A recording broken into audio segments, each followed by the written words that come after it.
My daughter tried to drown me for $2 million on Father's Day. I'm Thomas Whitfield, 72 years old, retired aerospace engineer from Boeing's fighter jet division. And for 14 months, my only child, Rebecca, had been meticulously planning my murder. The invitation arrived June 3, 2024. Gold calligraphy on cream cardstock. Father's Day yacht celebration. She'd even rented a captainless boat, a 42-footer out of Elliott Bay Marina. No witnesses. No crew. Just the three of us on open water. But I'd already found the emails. The forged $2,147,500 life insurance policy dated April 12, 2023. The prescription records showing she'd obtained 90 Ambien tablets in 2 months. The text messages to Dr. Klein asking if cold water drowning would leave detectable evidence. So when I boarded that yacht on Father's Day morning, I wasn't a naive 72-year-old victim walking into a trap. I was wearing a wire. The Coast Guard was stationed 3 miles offshore, engines idling. FBI Special Agent Torres was monitoring the live audio feed from an unmarked van. And that bottle of champagne she'd prepared? I knew exactly what was in it. This is how I survived my daughter's murder plot and made sure she'd spend the next 20 years in prison. Let me take you back to where it all started. Margaret died of pancreatic cancer in April 2016. Stage 4. Diagnosis to funeral in 187 days. The kind of death that doesn't just take a person, it takes all the unsaid things, all the plans for someday, all the comfort of thinking you have time. I have one daughter, Rebecca Ann Whitfield Morrison, 46 years old. Runs a boutique marketing agency in Seattle. Married to Craig Morrison, a real estate developer with perfectly styled hair, expensive watches, and a manner that seemed warm but always left me uneasy. For most of Rebecca's life, we were close. Weekly dinners. Sunday phone calls. Every holiday together. After Margaret died, that closeness intensified, or so I thought. For 3 years, from 2021 to early 2024, I believed grief had brought us closer. That losing her mother had reminded Rebecca what family means. I was catastrophically, almost fatally, wrong. April 2023. Rebecca showed up with a brand new iPhone 14 Pro. Dad, that flip phone is embarrassing. I got you this. Let me set it up. She spent 3 hours at my kitchen table transferring contacts, setting up email, installing apps. Why do I need Instagram? You don't, really. But I set up your Apple ID using my credit card. My treat. She left with my old phone, the one with every voicemail Margaret had ever left me. But I didn't think about that until much later. May 2023. Memorial Day weekend. Rebecca brought up my estate documents. Dad, when's the last time you updated your will? Maybe 2015? Before your mom got sick. That's almost 10 years. Estate law has changed. You should modernize everything. She had a lawyer friend, Gerald Hoffman. He came to my house on a Tuesday. Mid-40s. Brooks Brothers suit. We sat in my study for 90 minutes. He asked questions. Took notes. Digital signatures are the standard now. Much more secure. I signed where he pointed. 10 documents. Maybe 12. He left with copies of everything, my deed, investments, pension documents, Margaret's life insurance information. 3 months later, I'd realized those signatures had been used to practice forging mine. August 2023. My 72nd birthday. Rebecca threw me a surprise party. 40 people. She gave a toast that made me cry. To my dad, the strongest man I know. Who held our family together when Mom got sick. who never stopped being the father every daughter dreams of. Craig handed me a gift. Tag Heuer watch. $5,000. For all the time you have left, he said. That watch is in an FBI evidence locker now. September 2023. Rebecca started pushing me to downsize. Dad, the house is too much for one person. What if you fell and no one found you? Brochures arrived. Emerald Vista Senior Living. Cascade Heights. Each costing $6,000 to $8,000 monthly. I threw them away. October 2023. Everything changed. I went to renew my homeowner's insurance. Routine task. Should have taken 10 minutes. It changed everything. Martin Rodriguez pulled up my account.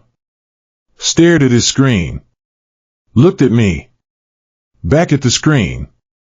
Mr. Whitfield, you have a life insurance policy. A very substantial one. What policy? He turned the monitor. Life insurance. AIG.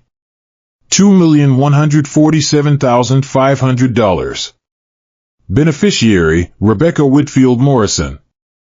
Policy opened April 15, 2023. Signature, mine. Except I'd never signed it. I've signed my name millions of times.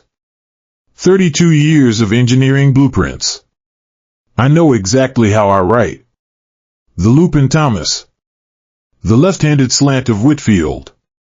This signature was practiced. Traced. Forged. Martin, I need copies of everything. 32 pages. I drove home with them on my passenger seat, mind-running calculations. $2,147,500. April 15, 2023. 1 week after Rebecca took my phone. 2 weeks after Gerald Hoffman's visit. Not coincidence. Planning. My daughter was setting up to collect over $2 million when I died. The question, was she waiting for nature? Or planning to help it along? I sat in my car in my driveway for 20 minutes. Then went inside. Sat in Margaret's chair by the window. I sat there for 3 hours. Didn't move. Just sat with those papers and my thoughts. 3 hours asking myself, am I losing my mind? Am I a paranoid old man seeing conspiracies where there's only a daughter trying to help? Rebecca texts me every morning. Love you, Dad. Never misses. She brought me pumpkin pie last week. Margaret's recipe takes 4 hours to make. She cried cutting into it. I miss her so much, Dad. That doesn't sound like someone planning murder. Maybe the policy is a mistake. Administrative error.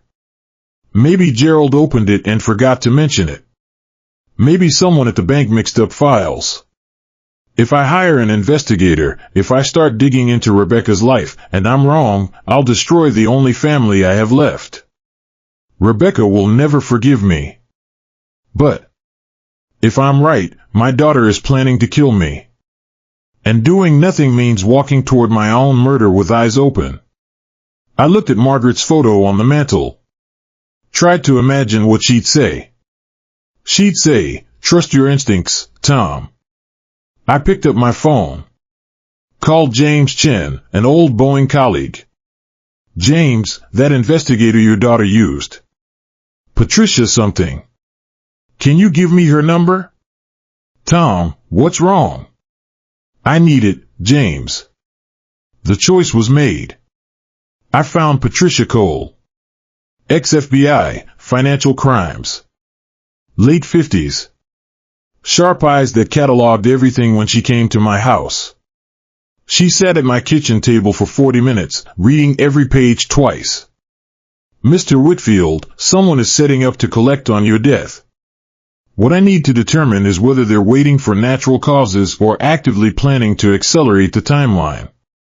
The words hung like smoke. My daughter. My Rebecca. The girl who climbed into my lap during thunderstorms. How long do you need? 2 weeks. Maybe 3. One more thing, whatever you find, don't confront them. Don't change your behavior. If they realize you know, they might accelerate. She left through my back door. I sat surrounded by photos of Rebecca at every age and wondered when my daughter stopped being my daughter. What she found would prove I wasn't paranoid. I was right. Patricia called 9 days later. Voice tight. We need to meet. Not your house. Somewhere public. Coffee shop in Fremont. Corner booth. She had a laptop and a folder twice as thick. Your son-in-law's company is drowning. 3 projects underwater. He owes creditors $4,237,468. Foreclosure proceedings. Personal bankruptcy within 60 days unless he gets a massive cash infusion. She pulled up another screen. Your daughter's business lost 3 biggest clients. 4 months behind on office rent. She laid off 4 people in August. Printed emails. Rebecca's account. March 8, 2023, we don't have any other options. Dad's pension is $8,200 per month. His Boeing accounts are worth $1.3 million. The house would sell for $1.8 million. Plus life insurance. Over $3 million total. But we need to move fast. He's 72 but healthy. Could live another 15 years. We don't have 15 years. My hand shook. There's more. Phone records. Prescription records. Rebecca filled Ambien prescriptions. 30 tablets May 15th.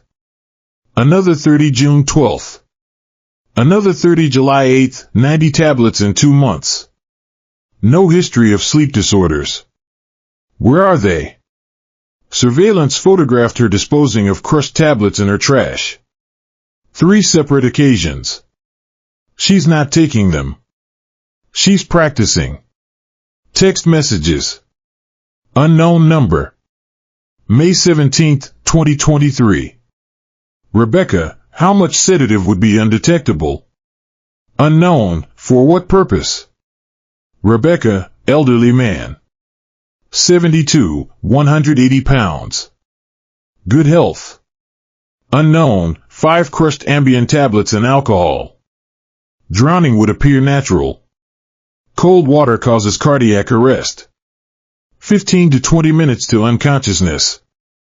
The number belonged to Dr. Howard Klein. Gerontologist. Twice disciplined for overprescribing to elderly patients. More texts.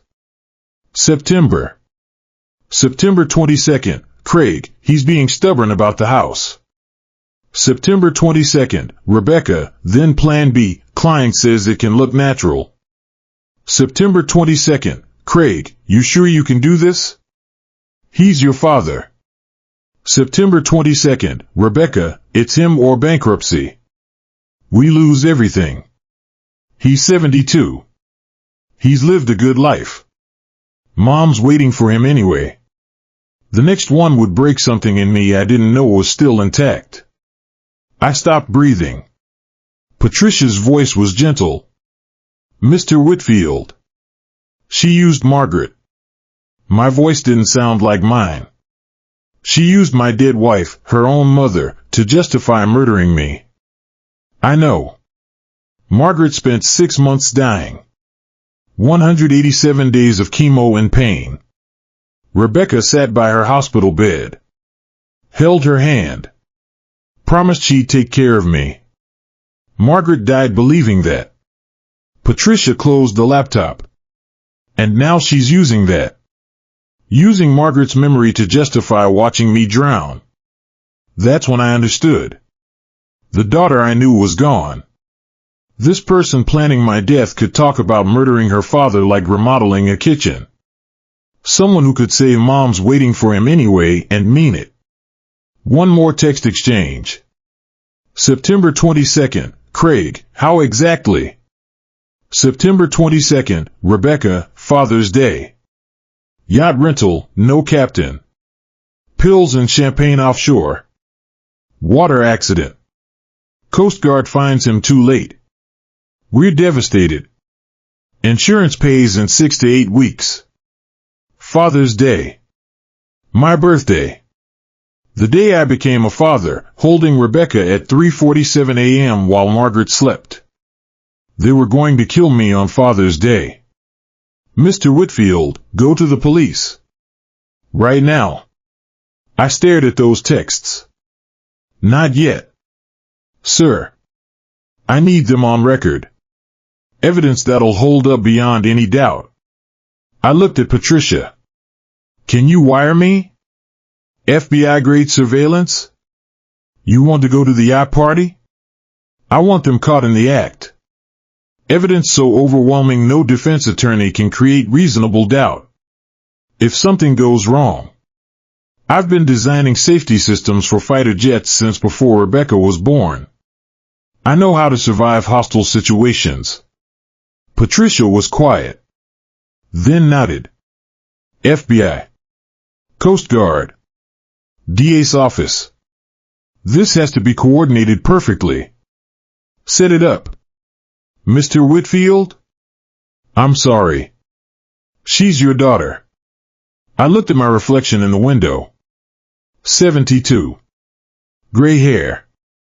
Lines Margaret used to trace.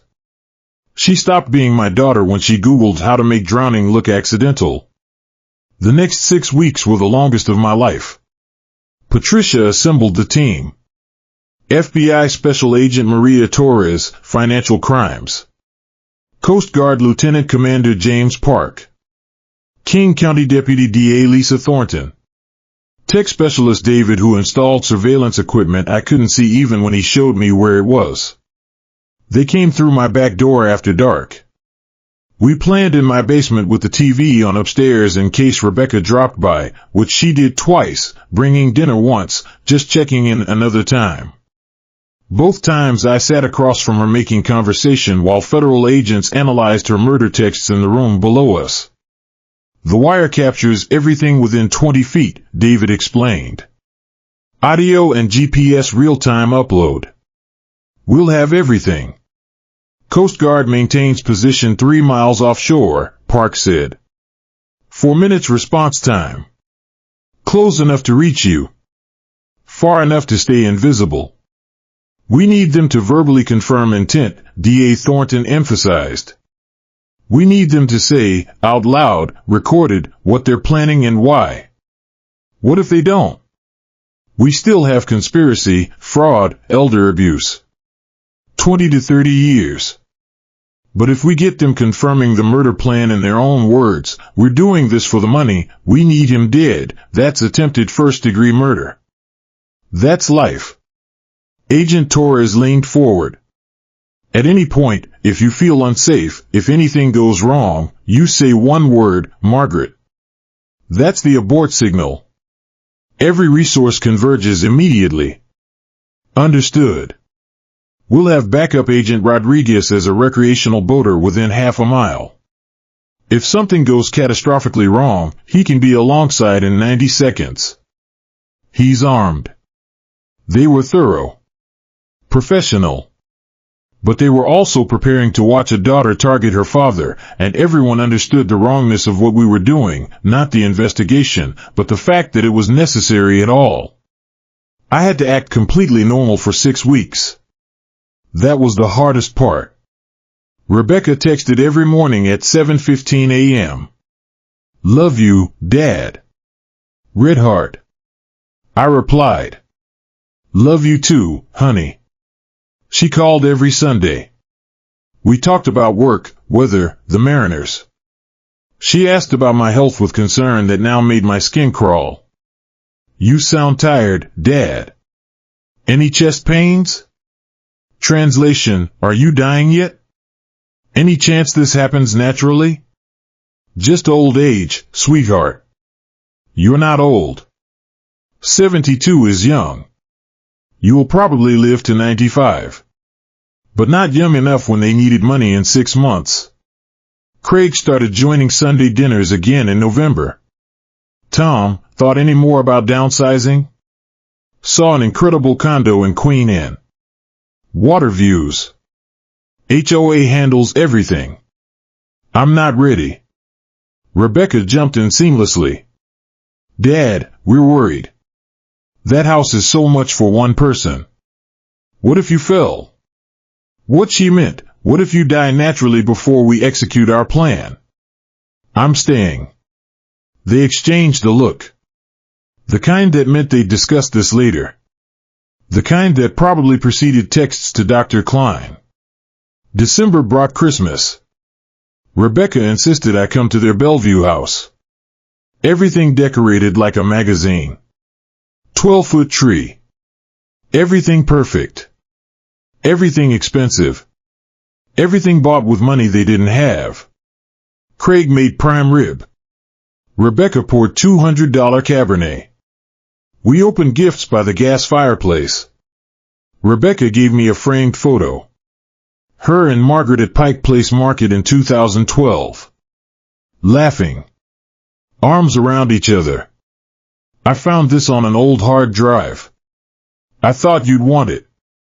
I held that frame and felt something crack. Because that daughter in the photo, hugging her mother, laughing, that daughter had been real. That love had been genuine. When had it become this? Thank you, honey. It's perfect. She hugged me. Tight. Long. I smelled her perfume, Margaret's Chanel No. 5. I love you so much, Dad. I don't know what I'd do without you. And for 5 seconds, some part of me believed her. I thought, maybe Patricia is wrong. Maybe there's an explanation. Because this, her arms around me, her voice breaking, Margaret's photo in my hands, this felt real. That's how good she was. When she pulled away, I saw Craig watching from the kitchen. Checking his watch. And I remembered, they need me dead in 6 months. Thank you, honey. Your mother would love this. The photo is in an FBI evidence locker now. Exhibit 47B, Evidence of Emotional Manipulation. January 2024. Patricia called with updates. They're shopping for boats. Captain-less vessels, 40 to 50 feet, Father's Day weekend. Father's Day is still 6 months away. But they're committed. Craig's situation got worse. Another lawsuit. They need that insurance money desperately. So we wait. February. March. April. The weight of knowing sat on my chest every morning. I gardened. Trimmed Margaret's roses. Had lunch with old Boeing colleagues who asked how I was and I lied, fine. I went to my doctor. Dr. Harrison ran all the tests. Thomas, you're in remarkable health. Blood pressure perfect. Heart strong. You will probably live to 95. He meant it as good news. All I thought, Rebecca knows this. Knows I'm healthy. Knows I could live 20 more years. That's why they can't wait. May arrived. Then early June. Rebecca called June 1st, voice bright. Excited. Dad. I have the best Father's Day surprise. You, me, and Craig, yacht on the Sound. Fancy boat, champagne, the whole thing. Your birthday and Father's Day combined. Every word was a knife. That sounds wonderful, honey. I know you've been down. Missing Mom. I thought we could really celebrate you. Show you how much you mean to us. How much I'm worth dead. $2,147,500 plus house plus pension. Over $3 million appreciation. When? Father's Day Sunday. June 16th, 9 a.m. from Elliott Bay Marina. I already rented the boat. You're going to love it. I can't wait, honey. I hung up and called Patricia. It's confirmed. June 16th, 9 a.m. We're ready. Equipment check on the 14th, briefing on the 15th, Coast Guard positioned. FBI assigned. Every contingency planned. Thank you. But my hands were shaking. June 3rd. The invitation arrived. Gold calligraphy. Father's Day yacht celebration. Details, Elliott Bay Marina, Slip B17, 9 a.m. Dress code, casual comfortable. No crew mentioned. No other guests. Just the three of us, quality family time. 3 people. 1 boat. Open water. No witnesses. June 14th, equipment check. David arrived at 10 p.m. through the back door. Small black case. Button camera. Smaller than a dime. 3rd button from the top. 4K video. 120-degree field. Every face, every movement. Watch with microphone. Picks up everything within 25 feet. GPS tracker. Sewn into your belt. Updates every 3 seconds.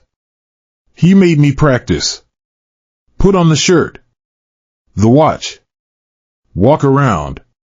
Absolutely undetectable. Then the abort code. Over and over. Margaret. Say it. Margaret. Louder. Margaret. Perfect.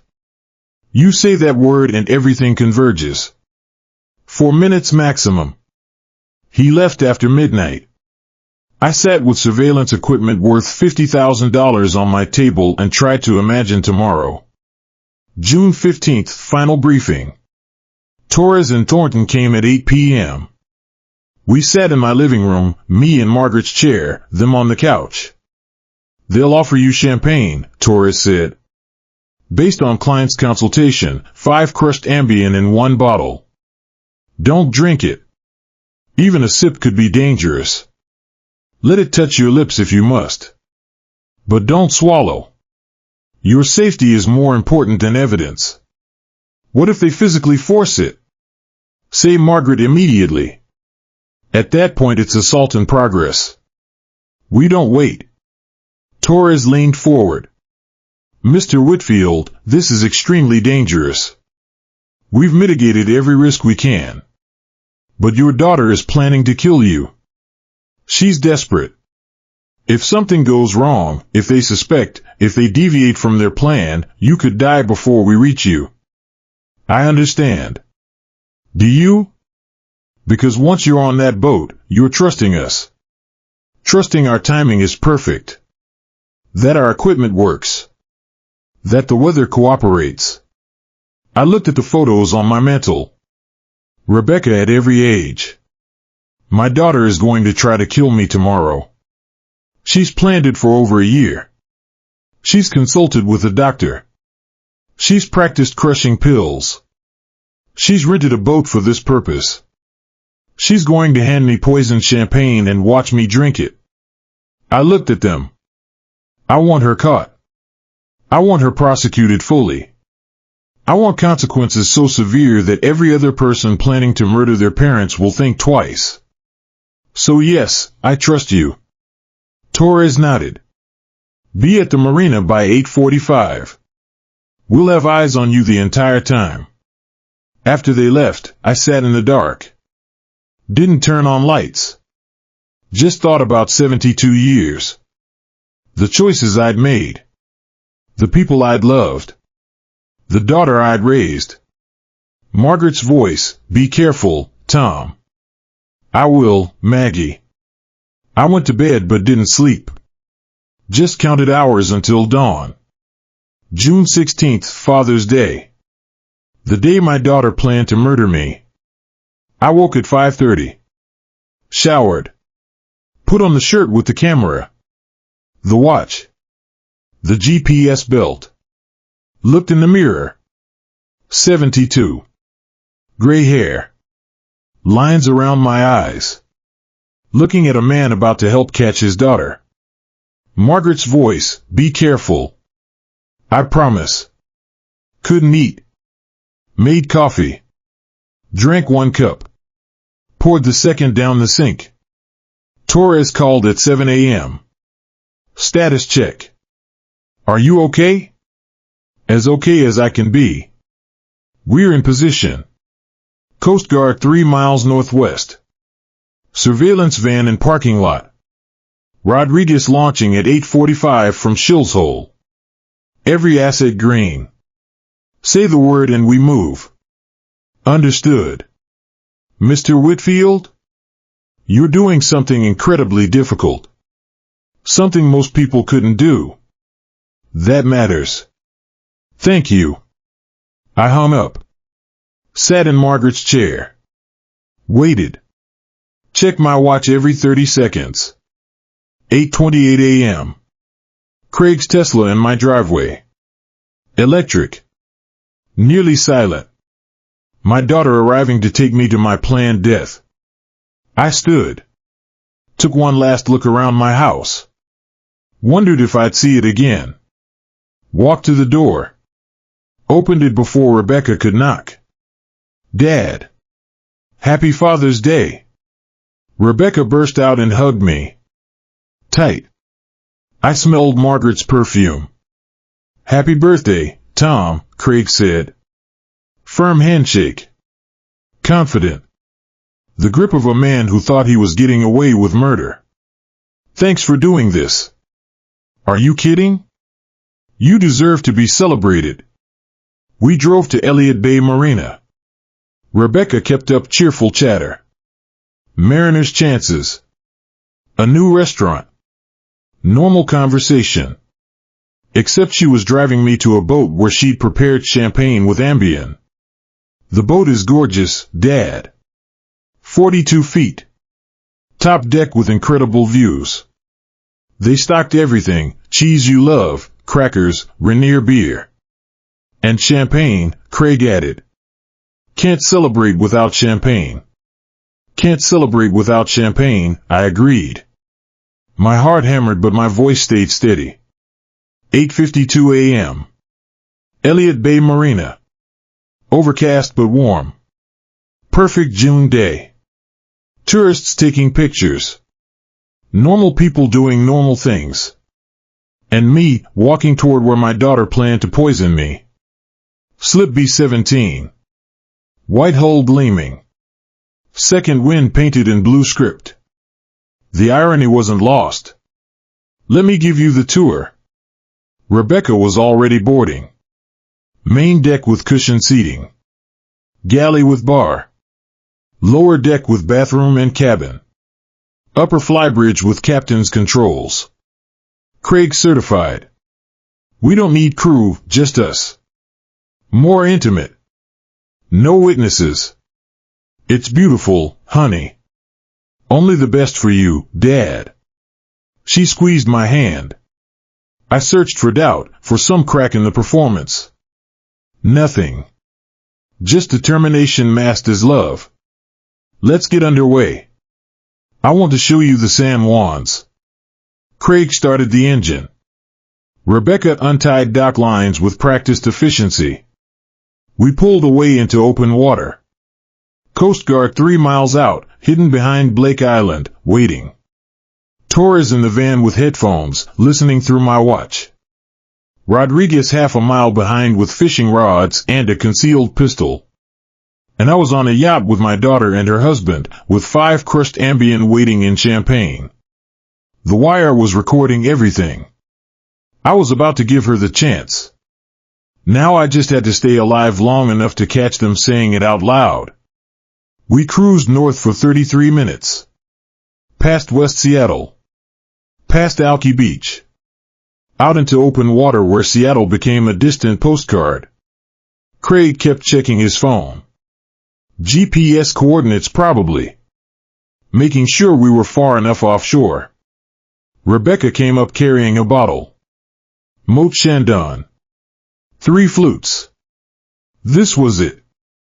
To Dad, she said, pouring. To 72 years of being the absolute best father. I watched the liquid. Immediately noticed it looked wrong. Cloudier. Faint sediment at the bottom.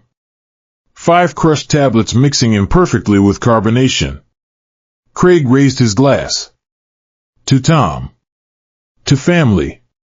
To many more years. I raised mine to my lips.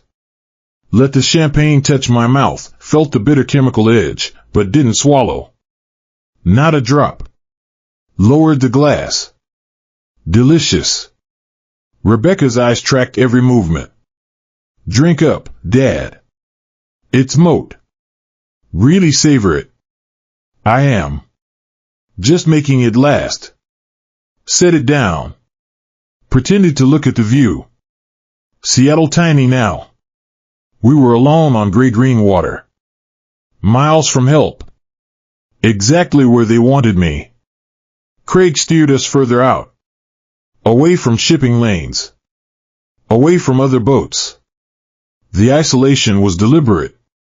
Rebecca poured more without asking. Liquid sloshing, sediment swirling up. Here, Dad. More. It's a celebration. Honey, I haven't finished. It's Father's Day. Come on. Enjoy yourself. I picked up the glass. Made the motions of taking a larger sip. Actually, I'm feeling dizzy. Maybe the motion. Or maybe I'm too old for day drinking. Forced a laugh. Rebecca's eyes lit up, actual excitement flickering before she caught herself. Dizzy? Oh no. Here, sit down. Her hand on my shoulder. Guiding me. Toward the bench. Near the railing. Near the water. Craig cut the engine. We drifted in silence except for waves lapping and seagulls crying and my heart hammering. Dad, are you okay? You look pale. Just need to sit quietly. Here. She pressed the glass into my hand. Fingers shaking slightly. Drink this. It'll help. I promise. This was the moment. I looked at my daughter. At her face, Margaret's face, my face, everything I'd loved. And I said the words that would change everything. Rebecca. Before I drink this, I need to tell you something. She froze. Entire body rigid. What, Dad? I know about the insurance policy. The color drained from her face. But she recovered quickly, years of practice lying. Dad, what are you talking about? Confused. Concerned. Almost convincing. The $2,147,500 policy with my forged signature. Opened April 15, 2023. You're confused. You must have misunderstood something. I'm not confused. I set down the champagne. Watched sediment swirl. I know about your debt. Craig's company owing $4,237,468. Your business losing clients. The foreclosures. Craig moved closer, face shifting to concerned confusion. Tom, you're not well. This sounds like paranoia. We should get you back into a doctor. I know about Dr. Klein. They both froze. The text messages about sedatives. About ambient dosage. About cold water drowning appearing natural. I looked at the cloudy champagne. I know what's in that glass. Silence. Just engine idling and waves lapping and everything shattering. Rebecca's mask cracked. Dad, how did you? I've known since October. I hired an investigator. Found the emails. The texts. The prescription records, 90 tablets in 2 months. I stood slowly. I know you've been planning this for 14 months. Dad, please. Voice breaking, tears starting. You don't understand. We didn't have a choice. We were losing everything. There's always a choice. You could have come to me, asked for help. I would have given you everything. Stop talking. Craig's voice sharp, grabbing her arm. Don't say anything. He's recording. He has to be. You're right, I said. I am. Craig lunged. You senile old bastard. He moved fast, but I sidestepped. 30 years of crisis training. Let his momentum carry him past. His hand knocked the champagne bottle. It fell. Shattered. Champagne and sediment spreading across the deck. From Craig's pocket, a prescription bottle tumbled out. Rolled across the deck. Ambien. Prescribed to Rebecca Whitfield Morrison. 40 pills missing. Rebecca scrambled for it. That's not, Dad, this isn't. Don't touch it. It's evidence. Evidence of what? Craig's face twisted. You're paranoid. You need psychiatric help. What I need is the United States Coast Guard. And they're 90 seconds away. Sound of engines. Coast Guard cutter appearing from behind Blake Island. White hull cutting through water. Growing larger. Rebecca looked at me. Really looked. And I saw my actual daughter. Not the performance. The terrified woman underneath. Dad, I'm sorry. I'm so sorry. We were desperate. We owed so much. I didn't know what else to do. You were going to kill me. I didn't want to. But we were losing everything. Our lives. And you're 72. You've lived a good life. Mom's waiting for you anyway. Using Margaret. Even now. Stop talking. Craig shaking her. Don't admit anything. Too late. The Coast Guard pulled alongside. Lieutenant Commander Park's voice over the bullhorn, this is the United States Coast Guard. Cut your engine and prepare to be boarded. Rebecca collapsed. Sobbing. Daddy, please. Please don't let them take me. I looked down at her. My little girl. The baby I'd held at 3:47 a.m. on June 16, 1978. You stopped being my daughter when you crushed those pills. They boarded within 90 seconds. Coast Guard officers. FBI agents. D.A. Thornton with a tablet showing live video from my shirt camera. Torres read them their rights. Rebecca Whitfield Morrison, Craig Morrison, you're under arrest for attempted murder, conspiracy to commit murder, insurance fraud, and elder abuse. Rebecca wailed. Reached for me. Daddy, please. I love you. I'm sorry. Craig stayed silent. Too late. We had everything. Forged policy. Prescription records. Texts decline. Emails. Champagne with sediment. Prescription bottle with missing pills. And Rebecca's confession on audio and video, admitting they planned to kill me for money. Airtight. Incontrovertible. Coast Guard escorted us back. 3 boats. Rebecca and Craig in handcuffs on one vessel. Me on another with Patricia and Torres.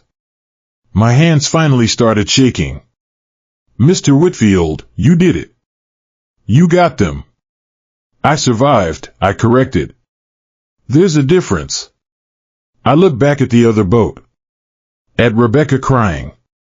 At Craig staring ahead with dead eyes. 32 years designing systems to keep pilots alive. And my greatest engineering problem was staying alive long enough to catch my daughter planning my death. We docked at 11:47 a.m. Father's Day morning. Media everywhere. Someone had leaked it. Daughter arrested for attempted murder on Father's Day. I walked past without a word. Patricia and Torres flanked me like bodyguards. FBI field office. 4 hours of questions. Recording every detail. Detective Santos led the interview. Why go through with the yacht meeting instead of just turning over evidence? Would it have been enough? Text messages can be explained. Financial desperation is an intent. I needed them to act. To prove, on recording, in their own words, they were really going to do it. You risked your life. I risked a life already targeted. At least I controlled the variables. Santos nodded. Your daughter broke down in interrogation. Full confession. Klein, pills, timing. Everything. Does she regret planning it? Or just getting caught? Both, I think. She's asking to see you. No. Sir. No. She made her choice. Now she lives with consequences. They kept me until midnight. Then Patricia drove me home. My house was dark. Empty. Margaret's roses blooming like nothing had changed. Will you be okay alone?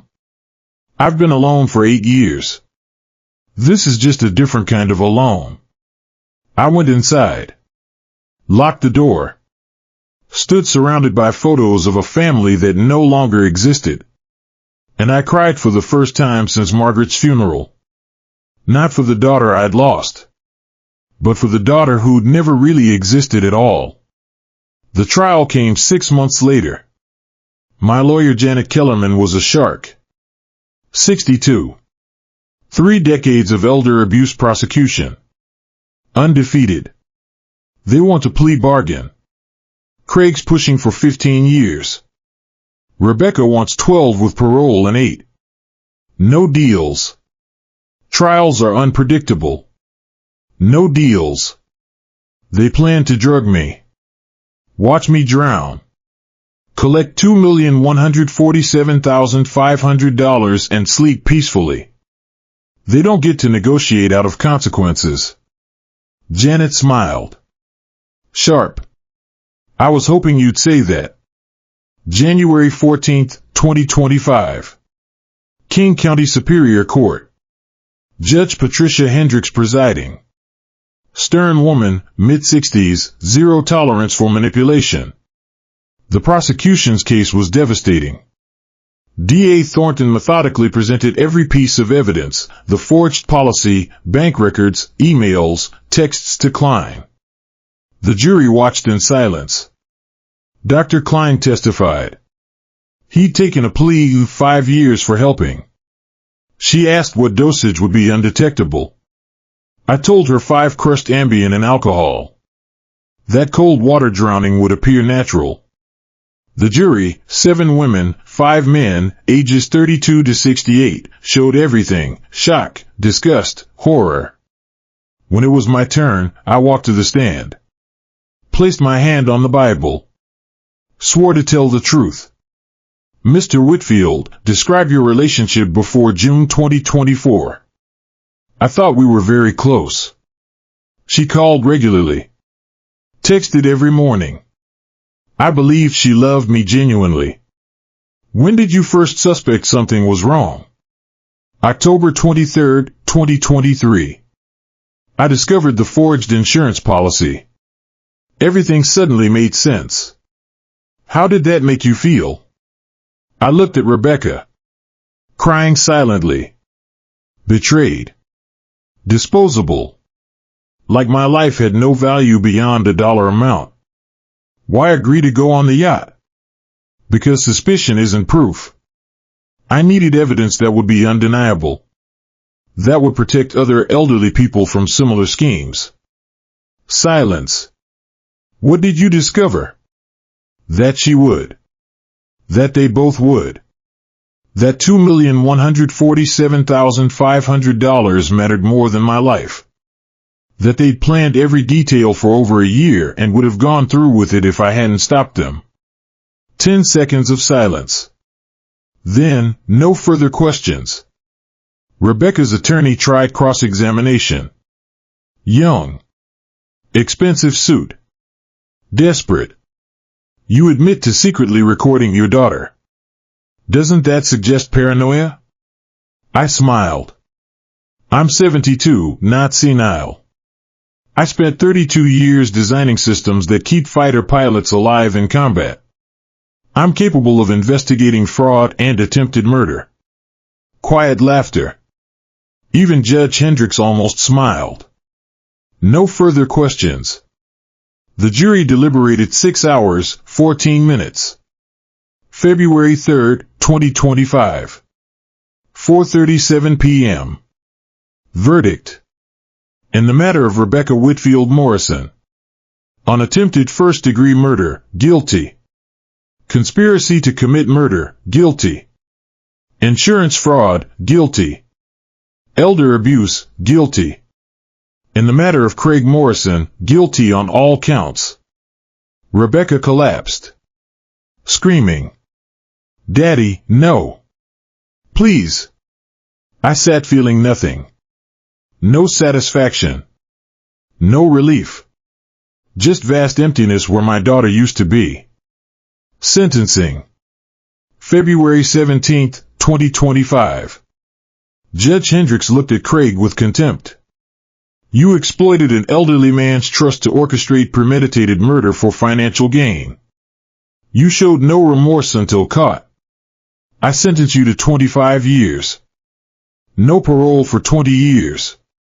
Craig's mother screamed. Security removed her. Rebecca Whitfield Morrison, please stand. My daughter stood, trembling. Your crime is more heinous. He's your father. He raised you with love for 46 years. You repaid that trust by planning his murder over 14 months. However, I acknowledge your post-arrest cooperation. I sentence you to 20 years. Parole eligibility in 15 years. Rebecca's legs gave out. She sobbed.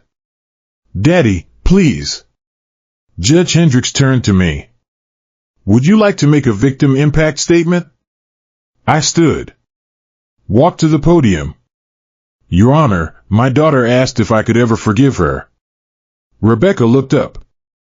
Hope flickering. The answer is no. Not because I'm cruel, but because forgiveness requires trust, and trust is dead. The hope died. She valued money more than my life.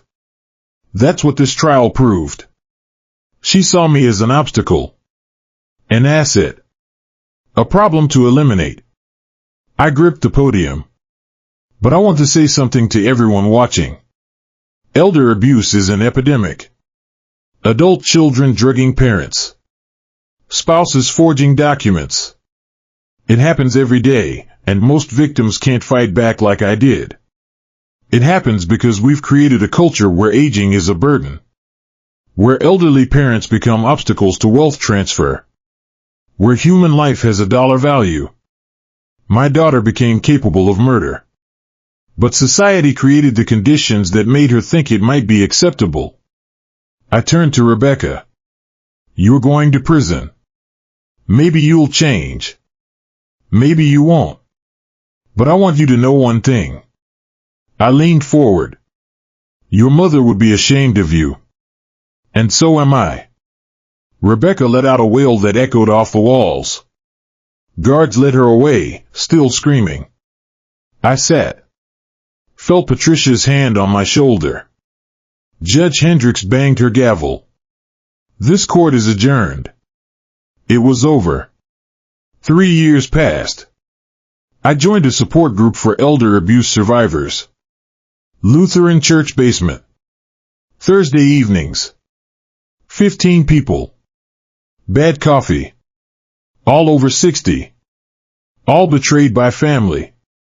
Margaret, not my Margaret, another Margaret, told her story. My son drained my retirement. $317,000. He's serving 8 years. I'm working at Target at 78. Linda, my daughter, forged power of attorney. Sold my house while I recovered from surgery. They turned to me. The famous case. Do you ever regret it? Linda asked. I thought about the yacht, the champagne, the plan. Every day. But not because I wish I'd stayed silent. Then why? Because I regret having a daughter capable of that choice. I regret that love wasn't enough to stop her. Robert nodded. Some things can't be forgiven. No, I agreed. But they can be survived. Last month, a woman named Dorothy called. 79. Her grandson was trying to steal her house. Mr. Whitfield, I read about your case. Can you help? I connected her with Janet. Documented everything. Her grandson's petition was denied. He's now under investigation. Dorothy sent a note, "You saved my life." I put it with dozens of others. Evidence that my survival meant something beyond myself. My grandson Tyler showed up one evening. 23 now. Rebecca's son from her first marriage. Law school at University of Washington. Grandpa, can we talk? I hadn't seen him since before the trial. I visited Mom last week. How is she? Broken. Prison has, she's not the same. Attempting to murder your father changes you. He flinched. She asked me to give you something. Pulled out an envelope. She's been writing for 2 years. I didn't take it. Tyler, your mother and I have no relationship. It matters to me. Set it on the table. You don't have to read it. But I needed to deliver it. He stood. Looked at me with Margaret's eyes. I'm specializing in elder abuse prosecution. That's what I want to do. That surprised me. Why? Because what happened to you happens to thousands who can't fight back. I want to be you for people who can't be you for themselves. He paused at the door. I'm not asking you to forgive her. I just want you to know, not everyone in our family is a monster.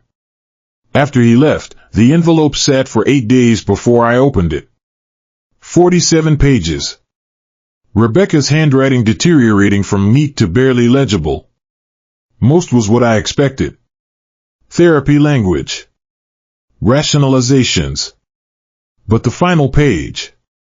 Dad, I know you'll never forgive me. I don't deserve forgiveness. But if I could trade places, take on your trauma and give you back peace, I would instantly. You taught me actions have consequences. You're still teaching me. I'll spend the next 13 years becoming someone worthy of the second chance I don't deserve. When released, I'll dedicate my life to preventing what I did from happening to others. Not for your forgiveness, but because it's the only way I can live with myself. I love you, Dad. I loved you even when planning to kill you, which is the most twisted thing I've admitted. If there's an afterlife, I hope you and Mom grow old together again. Without the daughter who destroyed everything. I set it down. Sat for an hour. She loved me while planning my murder. That broke something I didn't know was still intact. Because it was probably true. And that made it worse. I never visited Rebecca. Never wrote back. Never attended parole hearings. But I stopped burning her letters. Kept them in a box. Not because I forgave her. But because remembering and forgiving aren't the same. Tyler graduated law school third in his class. Got a job at the DA's office. Elder Abuse Division. Stopped by monthly. Brought food. Told me about cases. There's this woman. 74. Son stole her pension, $42,000. She wants to drop charges because he's still my baby. What did you tell her? I told her about you. About standing firm. About not letting love excuse evil. And? She's moving forward. Because of your story. I felt something then. Purpose. Tyler got married. His wife Maria, a social worker. They're expecting a baby. A girl. We're naming her Margaret. After Grandma. My throat tightened. She'd have loved that. We want you there. At the birth. I wouldn't miss it. Rebecca was released after 15 years. May 2040. Paroled for good behavior. She moved to Portland. Got a job at an elder abuse prevention nonprofit. Started speaking at conferences. I watched one online. She looked older. Worn. Changed. My name is Rebecca Morrison. 15 years ago, I tried to murder my father for insurance money. Silence. I'm not here for sympathy. I'm here to show you what elder abuse looks like from inside. How desperation becomes justification. How families destroy themselves over money. She showed statistics. Warning signs. Prevention strategies. I can't undo what I did. But I can use my story to save someone else's father. The audience applauded. She didn't smile. Just nodded. I closed the laptop. Felt something unexpected. Not forgiveness. But acknowledgement that people can change, even when relationships can't be restored. Tyler's daughter Margaret was born December 15, 2041. 7 pounds, 3 ounces. I held her, this tiny person named after my wife, and felt something crack open. Not healing. But hope. Does Rebecca know? I sent a photo. She said she's beautiful. Thank you. I understand why I can't be part of her life. Please tell her about Grandma Margaret when she's old enough. Not about me. About the woman who taught me to be better than I chose to become. I looked down at baby Margaret. When she's old enough, we'll tell her everything. She deserves to know her family history, all of it. I'm 77 now. 5 years since that yacht. 5 years of therapy, support groups, advocacy work. People ask if I'm lonely. The answer is complicated.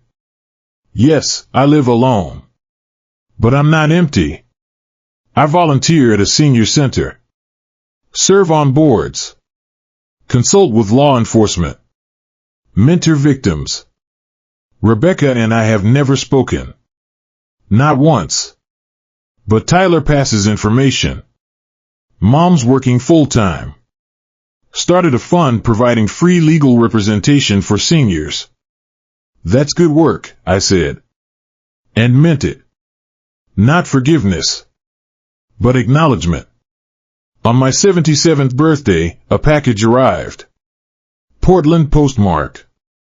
Inside, a photo of Margaret and me on our wedding day, 1976. Young. Hopeful.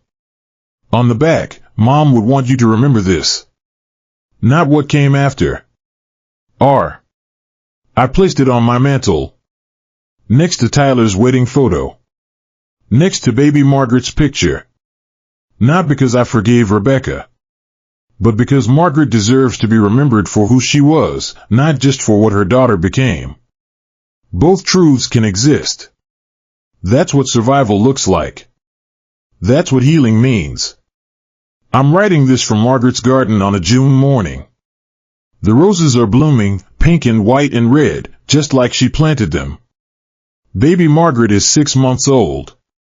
Tyler and Maria bring her every Sunday. She smiles when I hold her. Someday she'll ask, Papa Tom, why don't I have a Grandma Rebecca? And I'll tell her the truth. About love and trust and betrayal. About consequences and survival. About how families can break and heal across generations. I'll tell her about Margaret. About strength and kindness and roses. Maybe I'll tell her about Rebecca too. Not to excuse, but to teach. People ask what I learned. Here's what I learned. Love isn't enough. You can love someone completely and they can still destroy you. Trust is earned, not owed. Even from family. Especially from family. Survival requires boundaries. I survived because I fought back. Because I prioritized safety over loyalty. Justice and healing aren't the same. I got justice. But healing took years. Forgiveness is optional. I healed without forgiving. That's valid.